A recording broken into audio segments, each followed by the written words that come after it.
Why doesn't he leave after 21 years of marriage if I already found out he has been cheating all along? He didn't think about his family then. Why think about his family now? Because some men know that you care for them so well that they will hate to see you with another man and nurturing and loving another man.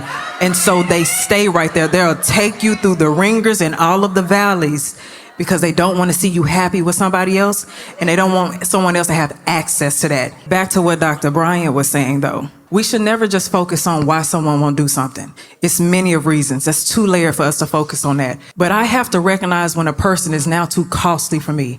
You are costing me my health, my happiness, my joy, my peace.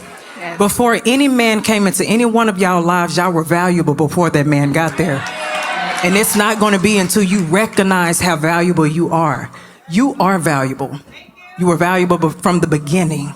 In the womb, you were valuable. God paid a high ransom for you. I want you to remember that.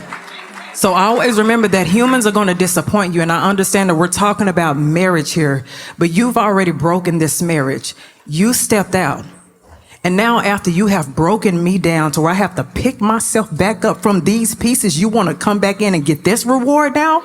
You want to get the part of me that I had to work so hard to build up? You don't have access to that anymore. Because you could have did right. You could have never strayed over that fence to begin with. You could have worked on whatever problems we had. But that's also the other issue. Let me add one more piece. When a person has lust in their heart, Tell them. it will consume them.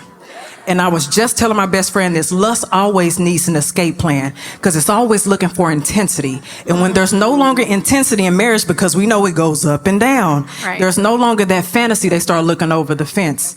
And when lust consumes you, no matter where it is, you're going to try to find an escape to get back to it. When you start recognizing that, be glad that God protected you from that. Could you imagine if somebody went outside of a marriage attached to all those demons and came back in and brought it to you? Look at how God trying to protect you. Always remember that. I'm speaking to all of y'all here. Always look at the moments where God was trying to protect you. When you couldn't sleep and you were crying out to God and that pain was so deep and he was giving you a comfort that you simply could not understand. You would now all of a sudden your body is rejecting this person. You're around this person and you agitated. That's God said, I'm showing you something that I need you to see. So just carry that baby, okay? All right.